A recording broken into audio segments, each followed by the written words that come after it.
Reliever Roundup and Bullpen Bonanza is brought to you by Sport Relay. Honest, unbiased, and apolitical. Sport Relay, your connection to the diamond. And by A Complete History of the Major League Baseball Playoffs, Volumes 1 and 2 by Evan Thompson. Relive the glory, The Complete History of the Major League Baseball Playoffs. This week on Reliever Roundup and Bullpen Bonanza, an AL West contender gets a big blow on the injury front. We give other injury updates. The latest update of the Drew Pomeranz Ticker. Week 19 team and individual power rankings. A new segment called Stat Corner. And a visit with our special guest, Chris Caray from Athletics Television and Radio. Don't go away, Reliever Roundup and Bullpen Bonanza begins now.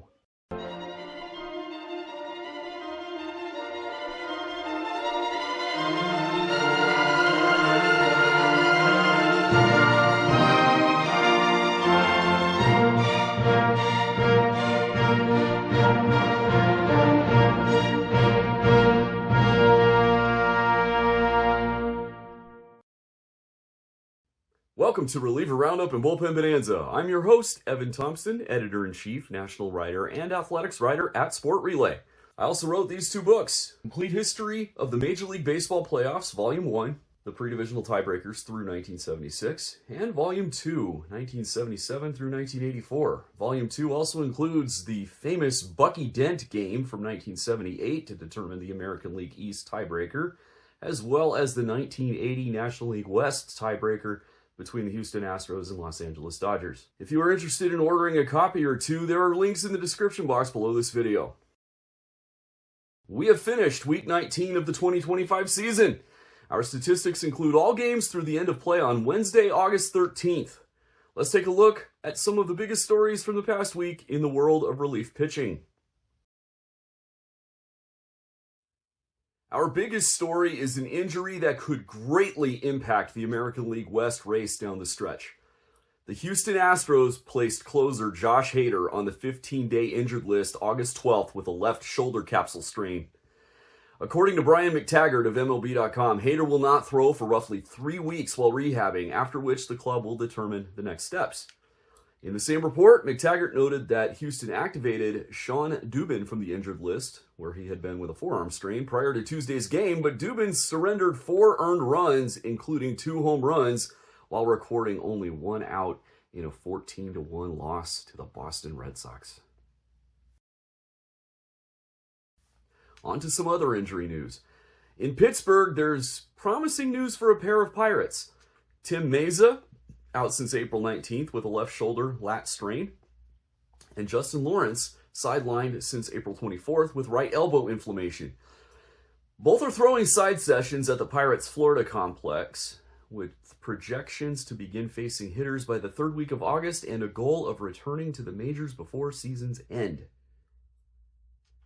For the Yankees, Jonathan Loaizaga has been on the injured list since August 3rd with right mid-back stiffness. He's close to facing live hitters and could return by late August. Alex Lange of the Detroit Tigers, out since February following lat surgery, has thrown 3 perfect innings with 4 strikeouts over his last 3 rehab outings for the AAA Toledo Mud Hens. I love that name, Mud Hens. One of the all-time great minor league team names. Anyway, his most recent rehab outing for the Mud Hens was on August 12th. And he will continue his assignment this weekend. Paul Sewald, whom they acquired from the Cleveland Guardians in a trade, and who has been sidelined since July 15th with a right shoulder strain, is progressing through his throwing program and expects to pitch on or near September 10th. Sewald was a big part of the Arizona Diamondbacks World Series run in 2023, so if he can get back to that form, that'll be a big help for the Tigers down the stretch. Moving on to the Kansas City Royals. Hunter Harvey's frustrating season continues.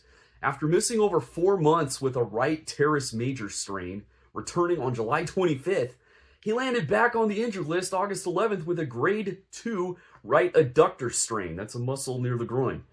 Manager Matt Quattrero, one of the great guys of the league, I love talking with him, said he will be out a significant amount of time, with the team site listing a September return.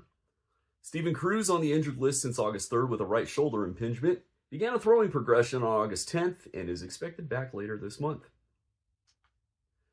Texas Rangers right-hander Josh Sabors, the guy who recorded the final out when they won the 2023 title, and a guy who has yet to pitch this season while recovering from shoulder debridement surgery, threw a bullpen session on August 11th at Globe Life Field as he works toward game velocity. Chris Martin, the setup man who has been out since July 21st with a left calf strain, attempted to throw a live batting practice on August 12th, but felt pain after a few pitches and has paused his ramp up to avoid further injury. Better be safe than sorry, that's for sure. The Dodgers. Oh, the Dodgers. Their relief corps injury list remains lengthy. Tanner Scott, on the injured list since July 22nd with left elbow inflammation, significant since, he's a lefty, is expected to face hitters for the first time during the weekend of August 15th through 17th. Kirby Yates, sidelined since August 1st, and on the injured list retroactive to July 29th with lower back pain, threw to hitters on August 13th and could begin a rehab assignment soon. Michael Kopech, recovering from right knee meniscectomy surgery, is set to start a rehab assignment with AAA Oklahoma City on August 14th. Brock Stewart, placed on the injured list August 12th with right shoulder inflammation, has no structural damage, but will be shut down from throwing for at least a week. Figures that a reliever who gets traded to the Dodgers gets hurt. That's been the story of the Dodgers season. In Baltimore, the Orioles announced on August 12th that Felix Bautista's right shoulder discomfort, which has kept him out since July 24th, is significant enough to end his 2025 season. Man, a follow-up exam later this week will provide more details. Remember in 2023 when Bautista was just automatic and then he got hurt and the Orioles' postseason hopes went up in flames and then he missed all of 2024? Finally came back and then he got hurt again. Man, you hate to see that. Boston Red Sox right-hander Liam Hendriks, out since May 30th with right hip inflammation, is playing catch at 90 feet with hopes of a September return, though it's unclear if he'll pitch again this year. Justin Slayton, sidelined since June 1st with right shoulder inflammation, threw an up-and-down bullpen on August 15th and will face hitters on August 18th, potentially starting a rehab assignment soon afterwards. For the Los Angeles Angels, Robert Stevenson, on the injured list since June 2nd with a stretched nerve in his right biceps, faced hitters on August 8th and 11th, began a rehab assignment with the AAA Salt Lake Bees on August 14th, and is scheduled to pitch again on August 17th. Finally, Arizona Diamondbacks right-handed setup man Ryan Thompson, another key part of their 2023 World Series run, and a guy who's been out since July 6th with a low trap strain, threw a 25-pitch bullpen session on August 14th, his second in 3 days, and, according to manager Torey Lovullo, felt really good. Lovullo added that another bullpen session is coming soon. We at Reliever Roundup and Bullpen Bonanza, as always, wish a full and speedy recovery to all these players and everyone else on the injured list. Time now for Stat Corner. This week we came up with a concept that we will call a goose egg finish. That is to say, a situation where a team's finishing pitcher in a game notched at least one goose egg, while also having no broken eggs and no mez. Teams that regularly do this and can continue this success into October tend to be serious World Series contenders. Here's a list by team grouped as a league. American League is on the left, National League is on the right. You will take note that the Mariners and the Astros and the Guardians are toward the top. So are the Rangers and the Blue Jays. It's part of why the Rangers are hanging in there. But they also had a lot of broken egg finishes, as we will see here in a minute. Looking toward the bottom, you expect to see the Orioles and the White Sox. Not so much with the Yankees. Over on the National League side, Padres, Marlins, and Mets have among the top pens in the National League and have for most of the season. Brewers are also right there. Looking at the bottom, Diamondbacks, Braves, Reds, and Nationals. Diamondbacks, Braves, and Nationals have... Well, Braves and Nationals haven't had a good season at all. Diamondbacks have had a disappointing season. We'll say it wasn't very good either, just because they had such high expectations. But when all of your top relievers get hurt at the same time, what are you supposed to do? Now let's look at the counterpart of that, which is broken egg finishes, meaning the last pitcher of the game had one or more broken eggs and didn't have any goose eggs and didn't have any mess. You'll see the three with the most in the American League are the Royals, Twins, and Rangers, all with 11. Rays with 9. The one that really blew me away, I expected the Guardians and Astros to be have among the least, but the one that really blew me away was the Angels. Look at that. 1. They've had 1 all year. Looking at the National League, the 5 with the most are the Cardinals, and then a 4-way tie with the Diamondbacks, Braves, Phillies, and Padres. Diamondbacks I expected. Braves I expected. Phillies, wasn't surprised. Padres, I was definitely surprised, but they had so many goose egg finishes that it really, compensated for that. As you will see in our ratios. Angels, look at that. 23-1. That is absurd. And then the Astros and Guardians right behind them with 9.7 and 9.3. Mariners with 5.5. Notice the Athletics are 5th in the American League. But, they've only had 23 games where the last pitcher either had a goose egg and nothing else or a broken egg and nothing else. It means if they have a narrow lead, they usually finish the job. Over on the National League side, Cubs are in first, 19-2. Mets, 27-4, 6.8. Brewers right there, 6.3. And, Nationals and Rockies, they have a lot, but they haven't been ahead a lot either. Padres 37-8, 4.6. That's still really good. I mean, that's really good. And at the bottom, Diamondbacks and Braves, not surprised. Cardinals, not surprised. Phillies, not surprised, though I bet they're climbing. I don't know for sure because this is the first week I've kept track of this. This is another interesting one right here. The last 5 goose egg finishes per team in the American League. Look at the dates of them and look at who all did it. The A's traded their closer, so it's going to be a different guy there. White Sox, it is a different guy each time. It's because they have a committee. Guardians, it's been almost the same guy each time, 4 out of 5 times. Tigers, they have co-closers, Vest and Finnegan, as you can see here. The Angels, 3 of them were Jansen. 1 was Connor Brogdon, 1 was Ryan Zefferjon. And the Yankees, Devin Williams, then all of a sudden he completely collapsed. Last one was David Bednar. The Mariners, it's usually Munoz. Rays, it's been Pete Fairbanks 4 out of the 5 times. So, thought you'd find this interesting. Here's the National League now. Take note of the Diamondbacks. It's a different guy every time. Also take note, they had 3 this past week, but before that, their last one was July 25th, and their last one before that one was June 30th. That was absolutely mind-blowing to me.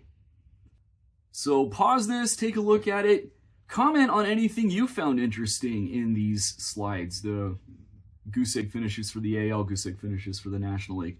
Let us know what you think. Let us know what you notice. Now it is time once again for the Drew Pomeranz Ticker. Between August 7th and August 13th, he made 1 appearance on the road, and it was scoreless.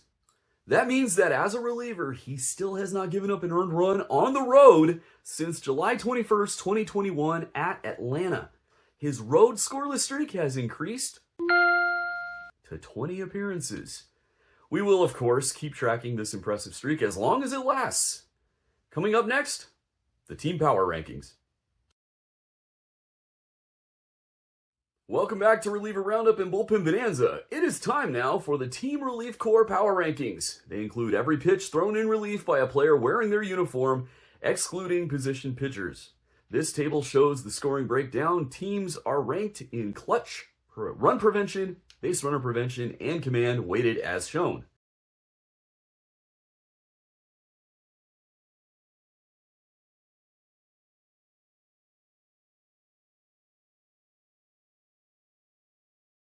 The final score determines the ranking. 0 means right at league average. Positive is better than average. Negative is below average.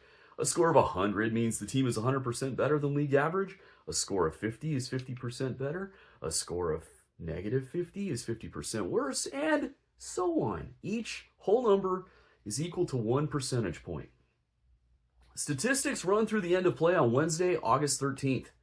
We will start with the number 30 team and work our way to number 1. American League teams will appear in red. National League teams will appear in blue. The first number in parentheses after the team name is their rank within their specific league.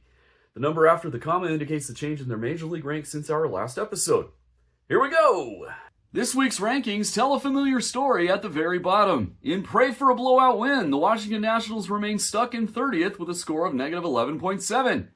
The Chicago White Sox hold in 29th with negative 6.5, and the Colorado Rockies slide downward 2 spots to 28th with negative 5.7. The next group is a quartet that makes their fans stock up on Tums. The Arizona Diamondbacks climb 1 notch to 27th with negative 4.4. The Atlanta Braves match that move, climbing to 26th with negative 4.2. The Tampa Bay Rays drop a slot to 25th with negative 2.7, and the Los Angeles Angels inch up to 24th with negative 2.1. In the lots of work to do group, the Baltimore Orioles fall 2 places to 23rd with negative 0.2. New York Yankees stand firm in 22nd with 1.0, and the Detroit Tigers make a 2-spot jump to 21st with 2.0. Slightly below average includes the St. Louis Cardinals, who slipped to 20th with 4.6. The Cincinnati Reds move up to 19th with 4.7. The Los Angeles Dodgers take a 3-spot hit, dropping to 18th with 5.1, and the Athletics dip 1 spot to 17th with 5.2. In the average, the Texas Rangers slide 2 spots to 16th with 6.9. The Philadelphia Phillies rise 3 spots to 15th with 7.4, and the Milwaukee Brewers match that 3-spot climb to 14th with 7.7. Slightly above average remains steady with the bottom 2. The Kansas City Royals at 13th with 10.3, and the Toronto Blue Jays at 12th with 10.8. The Pittsburgh Pirates slip 1 place to 11th with 14.3. On to the good. The Minnesota Twins edge 1 spot upward to 10th with 16.4, and the Houston Astros stand pat in 9th with 19.2. They really need their other guys to step up while Hader is missing. We shall see.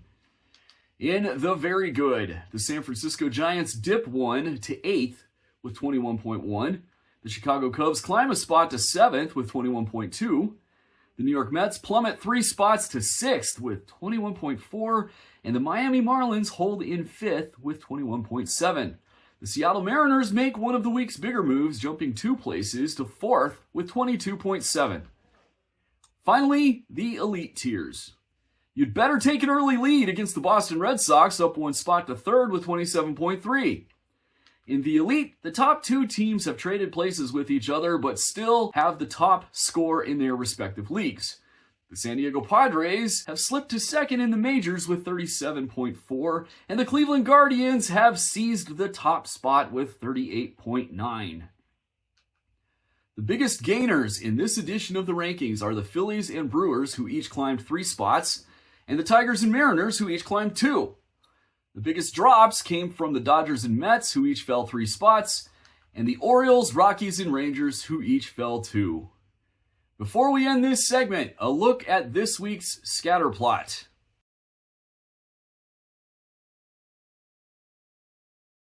We will be right back with our guest, Chris Caray. Stay tuned.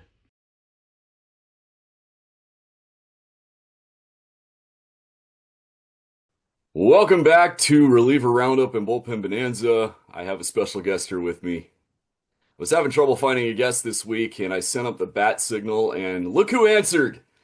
One of my dearest friends in baseball, broadcaster, does play-by-play for TV and radio for the Athletics, the one and only Chris Caray.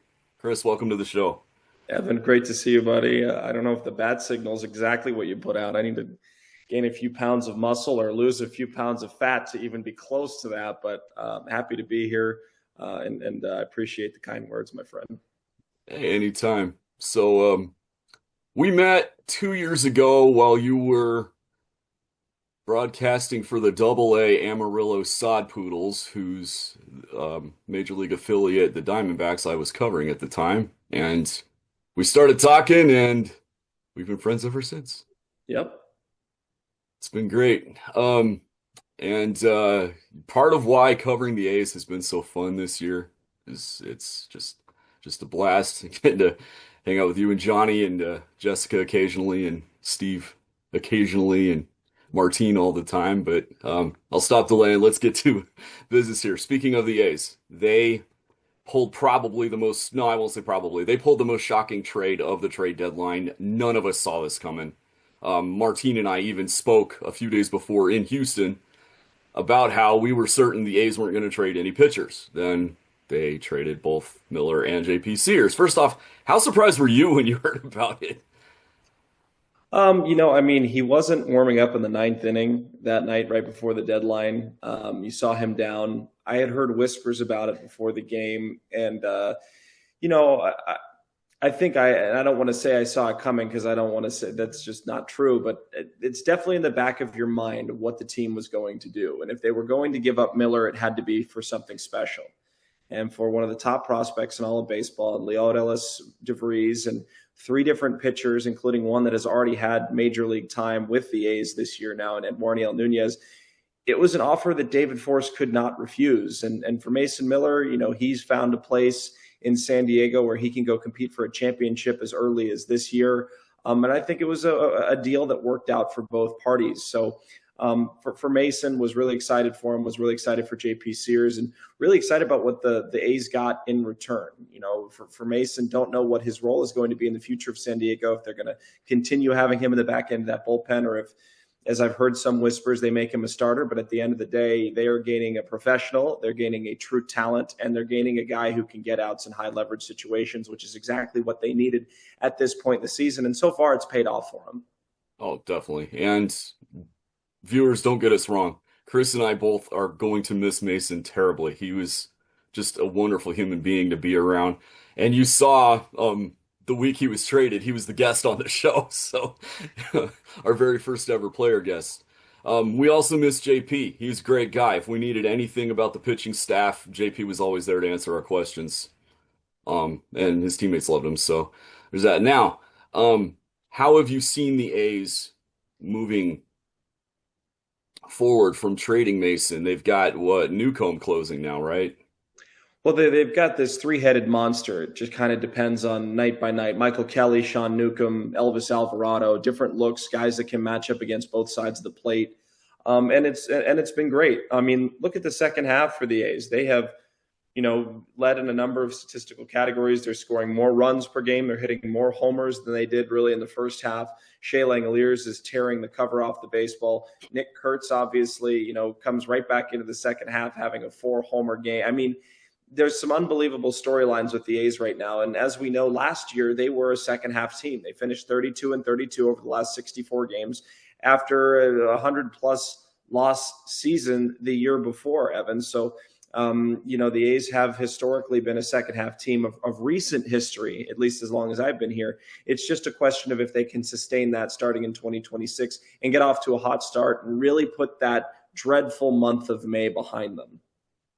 Yeah, that month of May, I covered their blowout win in Los Angeles at Dodger Stadium. That was on May 15th. They didn't win a game the rest of the month. Was that a young team having their youth catch up to them? Was it just a stretch where nothing seemed to go right? Combination of the two?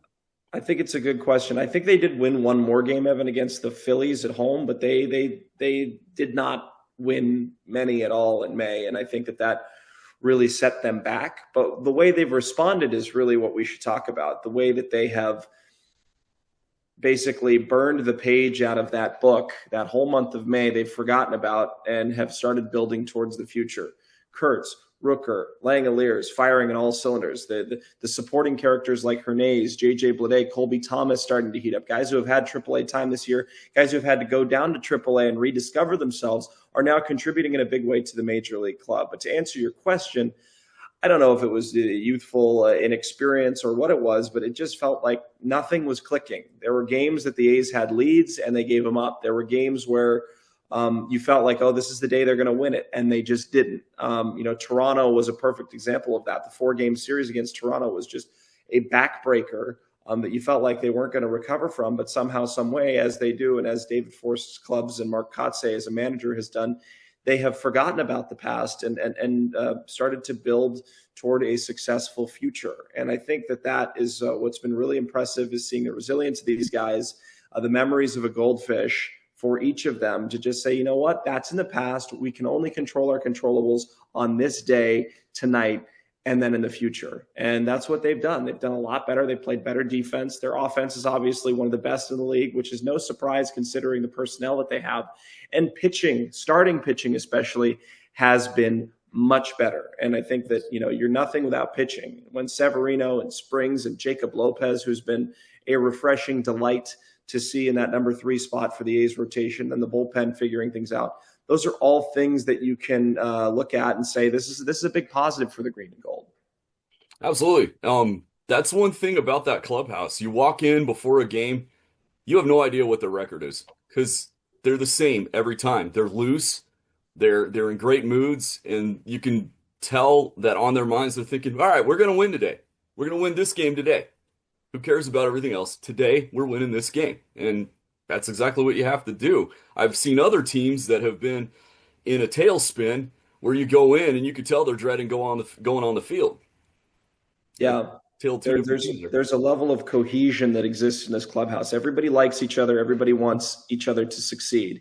Even the guys that are struggling, they're kind to the media. They're respectful. And I think that is just a level of professionalism that should be commended, considering this is a clubhouse, not primarily, but is very heavy on 22 to 27-year-olds, right? These guys are not old. They're not veterans. There's a lot of young players that are getting their first tastes of the big leagues, and they're leading. I mean, Kurtz, a perfect example at 22 years old, has not only become a vocal leader, but has become a guy who sets an example for the rest of the team in his rookie season. And for somebody to be able to take ownership of that and to complement Rooker, who's more of a quiet leader, lead by example guy, these guys have followed in line and have really enjoyed playing with each other. And that's been really fun to watch, especially when the team wins like they did last night, 10-3. I mean, it's against a team in the Angels that has had their number with 7-0 against them this season, 16-3 against teams from California. I mean, they needed a big win and they got it, and they did it together. Yeah. We're looking at the Angels, who just swept a season series from the mighty Dodgers for a second time this year. Yeah. Yeah, I mean, they swept both series from the Dodgers. And Kurtz, what an amazing story there. 14 months ago, he was wearing a Wake Forest uniform. Yep. We're talking just over a year ago, he was taking biology classes, and now he's hitting nukes in the major leagues. And, he's hitting well above 300 now. And, Kurtz had 3 hits again last night, including his first homer since that big 4-homer game. I mean, this guy is completely special. It's something that you don't see very often from a guy. And he's a different breed. He's somebody who loves the game of baseball, and there's a passion and joy that you can feel when he steps onto that field. And to be able to have that type of guy setting the example for all of the young guys to come up and follow is a great asset to have, not just as a person, but as a player. You've talked about the youth in the clubhouse. If you look at the years of service in the pen, and this was something, who was it who told me this? Mitch Spence told me this early on when TJ McFarland was still there. And now it applies to Sean Newcomb. Sean Newcomb has more years of service than the rest of the relief corps combined. Yeah. I mean, it's amazing. It's amazing how that can happen. But Sean has had a career year in a role that he has not really seen a lot of, right? I mean, he started out as a starter. He had some good success in the late 2010s, 2018 especially. He looked pretty good out of the starting role. he had a problem with a high walk rate. He was giving too many free passes, and that has since dissipated for him in this late leverage role. His fastball is combining with his slurve well. He only really needs 2 pitches, and he has kept hitters off guard all year long while with the athletics and has earned every opportunity. So to see Sean, who has had to undergo a lot of development, who has signed minor league deals with clubs. He was with the A's last year, made the team, was out of the bullpen, now back with the A's because they liked what they saw. And now I'm sure a lot of teams like what they see. For Sean to be able to do what he's done, he's added years to his career, and that's all you can hope and want for a guy who has a story like Newcomb, who nearly could have been a minor league free agent guy year after year, and now he's staring in the face of possibly a multi-year deal, whether with us or somewhere else. Who knows? Hopefully it's with us, but he's definitely built his value, and it's a tremendous thing to watch. Yeah, I first saw him when he was pitching relief for the Braves a couple years ago, and I went, whoa, okay, I'm matching a face with numbers here. I see his stuff, all right. And then when the A's picked him up this year, I wasn't really paying attention to the A's much last year because I was covering the Rockies. But this year when he came in, I was like, all right. And then I first saw him in person in that Houston series on the Saturday game. He pitched 2 absolute stud innings late with the A's protecting a close lead. He had 2 goose eggs in that game. And then they, with the Butler home run in the 9th, they blew that open and didn't have to have a... Right. You smiled on the Butler home run. Did something happen on that? Yeah, something did happen. That you know what, my career and Lawrence Butler's career will forever be intertwined. My first career home run call was Lawrence Butler in my first ever major league game. My first career walk-off call was Lawrence Butler in my first career major league game, and my first career major viral moment was Lawrence Butler in that 8th or 9th inning against Houston. So, yeah. And you know what? It happens. You handled it very well. And not that you need defense because you've done very well on your own. I will say this. Where they have you in Houston, way off to the side there, it's a miracle more people haven't lost high flies in the lights there because you're behind the first base dugout. You're not behind the plate. And me in the press box, now I was toward the back, I had to look at the fielder so many times during that series because the ball just disappears. Right. And when nobody moves, you can get fooled. So you can, but you know what? Excuses are excuses, and I don't want to make them. I don't like them. I can say I lost it in the lights, whatever. Maybe I was distracted, but at the end of the day, it happened, and I'm going to try my best to not let it happen again. All right, I've beaten that into the ground a bit too much. Didn't intend to go that direction. Oh, you're good, brother. Anytime. Anytime. So, speaking of the announcing, don't want to take too much time there. When you were born, your dad was the voice of the Cubs. You have a last name that makes people immediately go, hey, wait a minute. 4th generation big league announcer. But you still had to go to college and, you got your degree from Georgia. You still had to learn how to do it. You still had to do interviews, right? It's not like people said, oh, you're Skip Caray's grandson. Here you go, right? I mean, nobody really sees the behind the scenes work that anybody does, right? I have a tremendous amount of respect for guys in the minor leagues, the guys who do it in college, the guys who do summer league ball. Like, we all did the same things. I just had some advantages that they didn't have, and I'm done apologizing for them. But however, I am cognizant of the fact that those advantages have led me to the big leagues. But when I hear a lot of people saying he's a Nepo baby or whatever, yes, it's true. I am a Nepo baby. It is what it is. I can't control your thoughts like that. And if you look up Nepo baby in the dictionary, there's probably a picture of me in there. And hopefully it's at a good angle and my hair looks good. But what they don't say is that he can't do the job. Other than if you missed a no doubt home run in the 9th inning against Houston off of Lawrence Butler's bat, there I couldn't do the job the way it should have been done. But that's what I look at, is they can say what they want to say about it, but I never have really heard, well, he can't do the job. He's Right. not doing the job well. So that's really where I think the difference is for people is, do I deserve the job? That's up for interpretation. I feel like the last 2 years of work that I've done have proven that I deserve to work at this level. And I think I put out quality work. But at the end of the day, this is subjective business. You have to open yourself up to congratulations, but also critiques. Mhm. And I knew that going in. I know that for the rest of my career, that's how it's going to be. And you're going to have your naysayers. And it is what it is. And people are fair to disagree with me being hired or me, being in the big leagues. But I'm here now. And hopefully I get to stay here as long as I can, because I know there's a lot of talented minor league guys that deserve an opportunity too. I have an identical twin brother who absolutely deserves an opportunity at the major league level. And all those guys are working their tails off to get up here. And I know that I have to work my tail off day in and day out to be the best teammate, best broadcaster, and most importantly, best person I can be, so that even if I can change one of those people's minds, it'll all be worth it in the end, Evan. Absolutely. And to people watching, Stefan deserves to be in the majors. I'm saying it unequivocally right now. He does an outstanding job. Now, the Nepo conversation, I had a similar one with our great mutual friend, Chris Garagiola, grandson of a Hall of Famer. Nepo baby may be how you got the opportunity, maybe how you got the interview. I've got your name on the interview list, Well, but you have to keep the necessarily job. true. You have to keep the job. The interview happened, and then they kind of understood what it was, but I interviewed well. But Yeah, I can't say, the interview probably, they knew who I was. Yeah. If the interview goes And they badly, were they're not aware going of to hire that. you. But you also have to understand it takes two to tango that way. They were comfortable hiring somebody who was younger. They were comfortable hiring the fourth generation broadcaster, right? Right. And that's why I'm so grateful to my bosses at NBC and with the A's taking a chance on me, because sometimes people don't understand, there is some backlash that comes with that.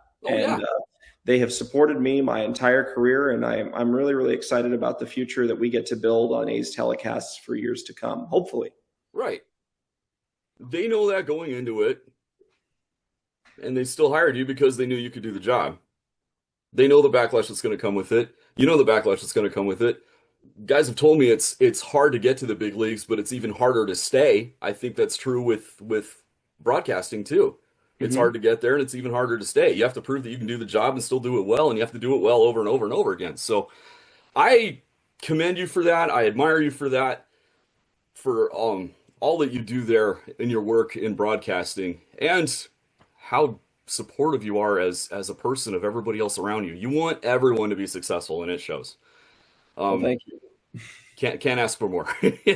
So, before we wrap up, you've seen the other AL West teams. The Angels have one of the top closers in baseball, Kenley Jansen, who, even in his late 30s, is still getting the job done. What have you seen from Kenley this year? I mean, I'm surprised that the velocity has remained. I think Kenley Jansen is one of the best pitchers in all of baseball, and I think he's one of the best closers in baseball history. There's a presence on the mound that he commands. And I talk about presence on the mound a lot because there is so much more that goes into pitching than just throwing the ball over the plate. There is a level of understanding of, okay, this guy has nails. Mason Miller has that presence a lot of the time. Kenley Jansen is a professional. And when you're a closer, you have to have that presence. You have to know or believe that you are going to get everybody out. Everybody that you face out, regardless of the difficulty, regardless of the situation, you're going to post a zero. That's what they're there to do. And that's what he's done again this year with the other the other Los Angeles team. We didn't have to see him last night in the 10-3 victory. And the hope is that maybe we don't see him at all this series. Right. Jason Stark and I, a few weeks ago, said that Kenley Jansen, probably of the active closers, is the one with the best chance to make the Hall of Fame. Do you agree with that statement? Well, we think about the active closers and we think about the top active closers. And we're thinking Edwin Diaz, we're thinking Josh Hader, we're thinking Kenley Jansen. You go resume. World Series championship with a big market team playing some of the best teams in the world consistently in the AL West. There were some good Giants teams while he was playing. There they're good Padres teams in the back end while he was playing with the Dodgers. So, yeah, I think he's got a shot. I think he more than has a shot. And I hope that this starts opening up the opportunity for relievers to get in the Hall of Fame because, it's not a reliever-centric Cooperstown. That's Billy right. Wagner is starting to open the doors for that. Mariano Rivera is opening the doors for that. So Kenley Jansen is of that same cloth. And I believe, if Kimbrel was pitching the big leagues and had another strong season like Kenley Jansen, he'd be in that conversation too. But that's about it. I think Kenley's probably, I agree, I think the guy that has the best chance. I would put number 2 at Aroldis Chapman, and I would put number 3 as, with the qualification, he needs to have about 2 or 3 more really good seasons as Josh Hader. Yeah, I think Chapman's great too, but I think Kenley, there's a different level. Absolutely. There is. It's just a different level. Good question. Yeah. Yeah. Interesting that there are 9 full-time relief pitchers. I count Eckersley as full-time relief in the Hall of Fame. 1/3 of them have been inducted in the past 7 years. That's pretty crazy.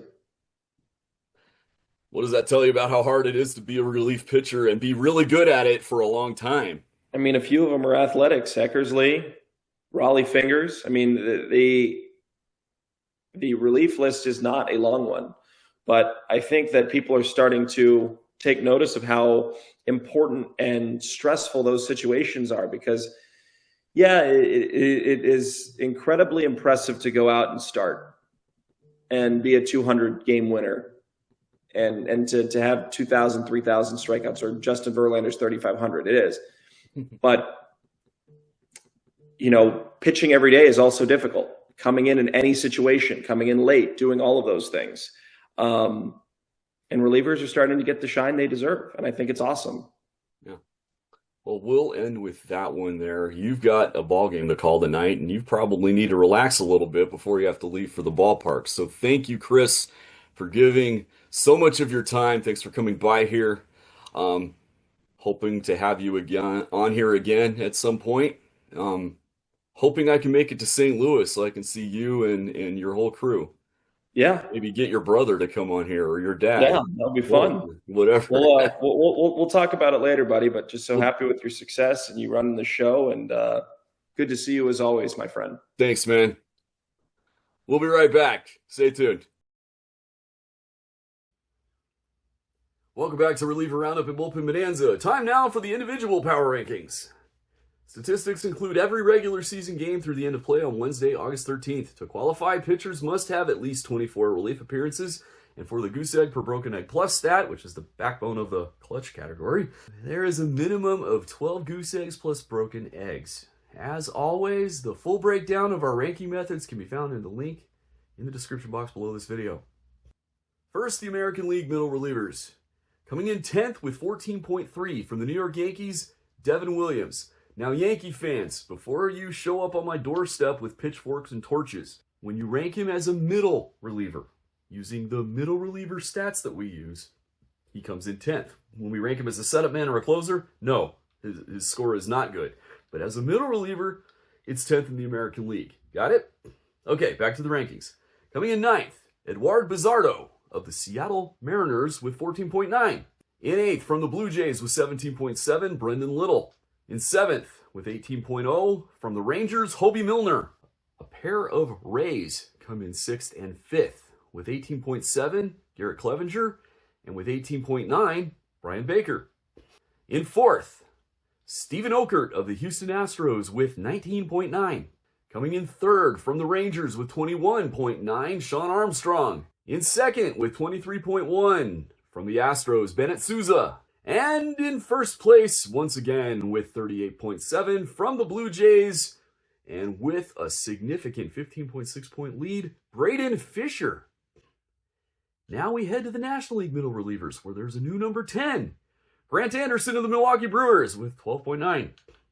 In 9th, from the Mets with 15.8, Gregory Soto. Coming in 8th, from the Brewers with 18.1, Nick Mears. In 7th, with 19.6, Jack Dreyer of the Dodgers. David Morgan of the Padres comes in 6th with 24.3.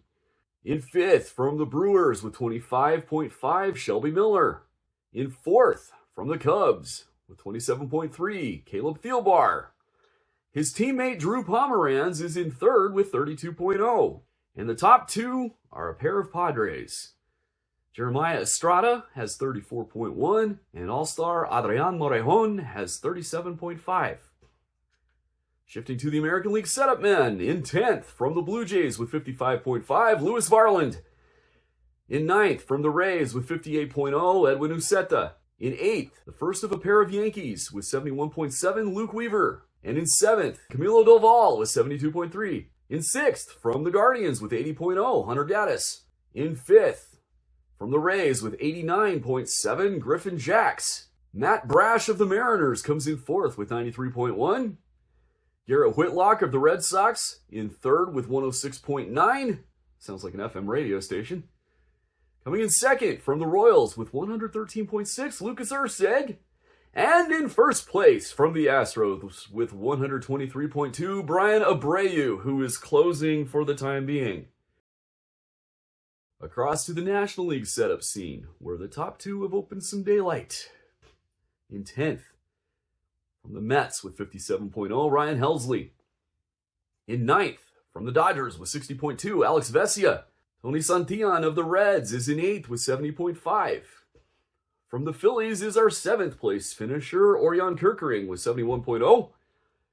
In 6th, with the NL Central leading Brewers, Abner Uribe with 72.3.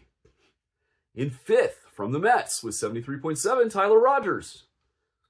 Coming in 4th from the Cubs with 74.4, Brad Keller. In 3rd from the Marlins with 89.2, Anthony Bender.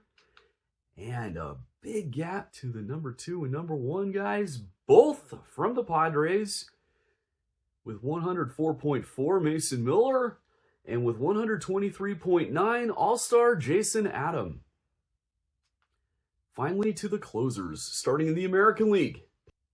Now, we must note, we do not rank injured players. So there's going to be a player missing that will surprise you. The reason is he's injured, not because his score suddenly went to pot. You'll see in a minute. In 5th, from the Angels with 115.3, Kenley Jansen. In 4th, from the Tigers with 120.6, Will Vest. In 3rd, from the Guardians with 123.4, Cade Smith. In 2nd, from the Boston Red Sox with 145.2, Aroldis Chapman. And in 1st by a massive margin with 252.9, a guy who has either been in 1st or 2nd all season. In fact, he was only in 2nd place for 3 weeks. The rest of the season, he's been in 1st, Andres Munoz. Please note, if Josh Hader of the Astros were not injured, he would have ranked 2nd in the American League with a score of 187.2. We wrap this segment up with the National League, where the number 1 spot remains firmly in one man's grip, despite his taking a stumble this week. In 5th, with 97.5 from the Marlins, Calvin Fauché. Coming in 4th from the Brewers with 130.1, Trevor McGill. They really don't miss Devin Williams, do they? In 3rd, from the Pirates with 151.7, Dennis Santana. In 2nd, from the Padres with 172.1, an All-Star, Robert Suarez. And in 1st yet again with 210.5, also an All-Star, from the Mets, Edwin Diaz. That concludes this installment of Reliever Roundup and Bullpen Bonanza from Sport Relay. Join us next time when we will reveal our weekly power rankings for Week 20. I'm Evan Thompson. Thanks for watching, and we will see you then. Thank you for watching this episode. If you enjoyed it, please give it a like. Click subscribe so you'll never miss an episode of this show or of our other show, Trade Trees. Tell your friends and baseball contacts. If you haven't done so yet, consider buying my books, A Complete History of the Major League Baseball Playoffs, Volume 1 and Volume 2. There are links in the description box below this video. And finally, bookmark and regularly visit sportrelay.com. Until next time, this is Evan Thompson saying so long for now.